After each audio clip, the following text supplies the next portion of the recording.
मेरे बच्चों, आज हम लोग पढ़ेंगे यूपी बोर्ड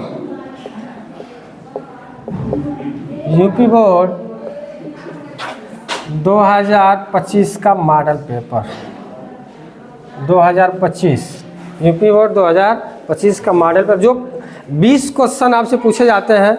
20 क्वेश्चन और 20 नंबर, 20 क्वेश्चन और 20 नंबर, जिसमें आपको क्या करना होता है, ऐसे ही क्वेश्चन आपको दिया रहेगा, उसमें ऑप्शन भी दिया रहेगा, जो सही होगा उसमें गोला बनाना के लिए मार्कशीट आता है, उसमें आप गोला बनाएंगे।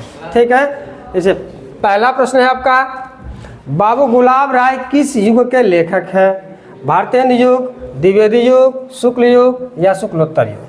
तो भारतेंदु युग भारतेंदु हरिश्चंद्र के नाम से चला, भारतेंदु हरिश्चंद्र के नाम से चला था।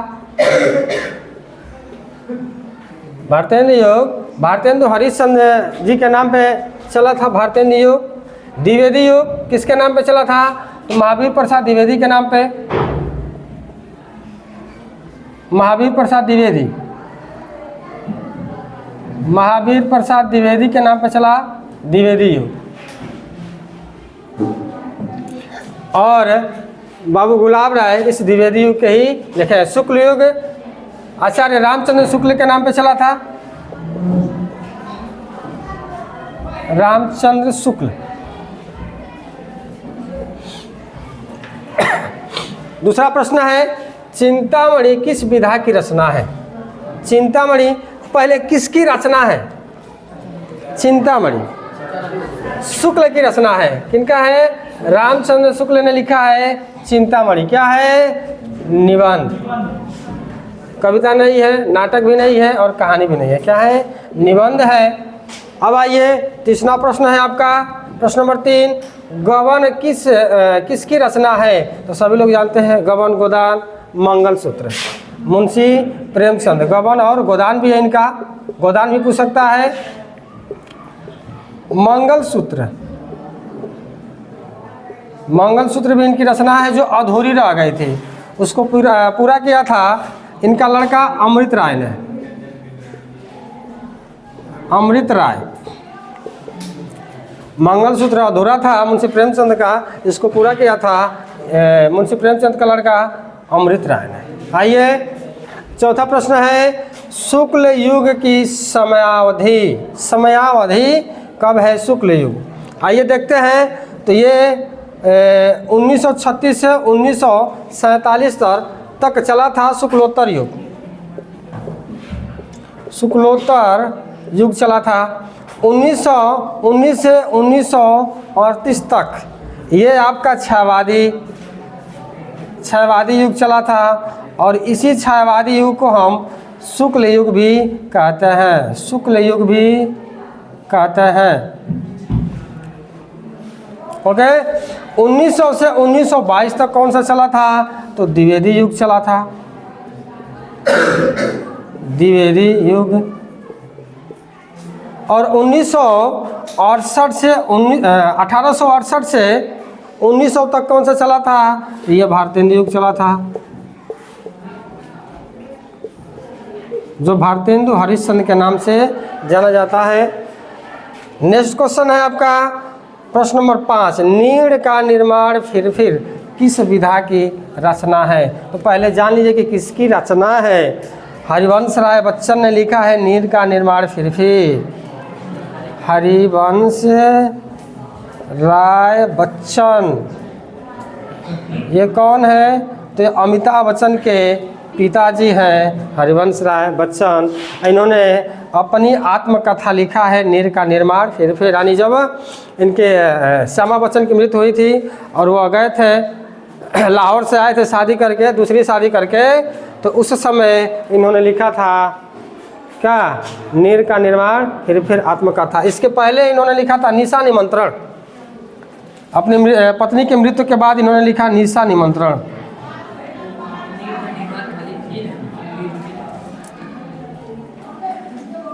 निशा निमंत्रण लिखा था, जब सुसाइड करने जा रहे थे उस समय इन्होंने लिखा निशा निमंत्रण। लेकिन किस्मत ने इन्हें बचा लिया, फिर ये गए दूसरी शादी किए, जब दूसरी शादी हो गई तो आके लिखा नीर का निर्माण खिड़खिड़। ये आपके 5 क्वेश्चन आज।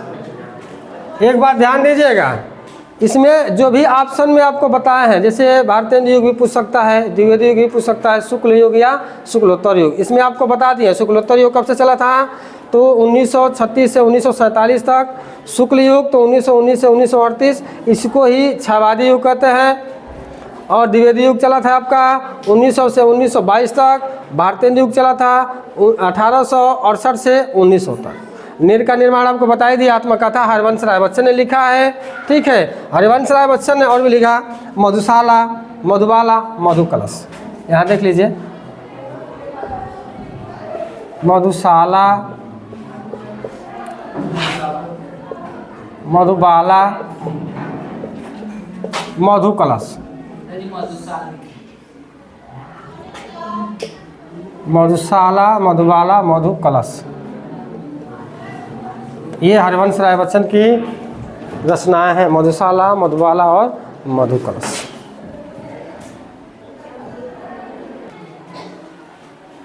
अगला प्रश्न है हमारा प्रश्न नंबर 6। प्रश्न नंबर 6 है, प्रिय प्रवास किस युग की रचना है? द्विवेदी युग, भारतेंदु युग या प्रगतिवादी युग या क्षयवादी युग? तो यह है आपका द्विवेदी युग। प्रिय प्रवास द्विवेदी युग की रचना है। अगला प्रश्न है, भारत भारती किसकी रचना है? भारत भारती सियाराम शरण गुप्त या मैथिली शरण गुप्त या जयशंकर प्रसाद या महादेवी वर्मा? तो जयशंकर प्रसाद तो इन्होंने लिखा है नहीं, महादेवी वर्मा भी नहीं लिखे और सियाराम शरण गुप्त भी नहीं लिखे। तो किसकी है? मैथिली शरण गुप्त। अजय शंकर प्रसाद की रचना आप लोग जानते ही हैं, कमायनी, आंसू, झरना, लहर, तितली, कंकाल। महादेवी वर्मा का क्षणदा, क्षणदा पूछता है, क्षणदा, क्षणदा या यामा, ये दोनों में से कोई एक रचना इनकी पूछ लेता है, ठीक है। भारत भारती काव्य है, इसकी विधा काव्य है, 1912 में लिखे थे मैथिली शरण गुप्त ने। और इस रचना पे ही इन्हें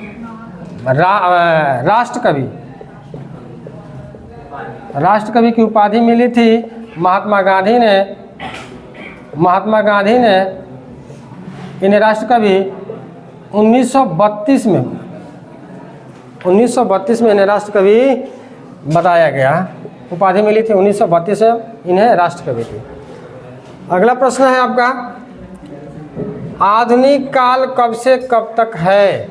आधुनिक काल का समय सीमा पूछा गया है, 743 से 1343 तक या 1343 से 1643 या 1643 से 1843 या 1843 से अब तक। तो ये आपका आदिकाल है। आदिकाल का समय सीमा है 743 से 1343। यहाँ आपका है भक्ति काल। भक्ति काल है 1343 से 1643 तक। यहाँ आपका चला रीति काल। रीति काल है 1643 से 1843 को रीति काल को श्रृंगार काल भी कहा गया है। श्रृंगार काल भी कहा गया है। आदिकाल को वीरगाथा काल भी कहा गया है। आदिकाल को वीरगाथा काल आचार्य रामचंद्र शुक्ल ने कहा था। रामचंद्र शुक्ल यानी शुक्ल जी ने इन्हें वीरगाथा काल कहा। वीरगाथा काल।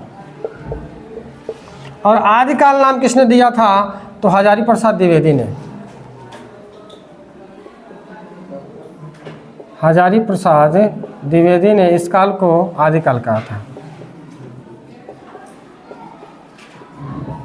ठीक। अगला प्रश्न है आपका प्रश्न नंबर 9। रोला छंद में कुल कितने चरण होते हैं? 3, 4, 2, 5। कितने चरण होते हैं? 4 चरण होते हैं।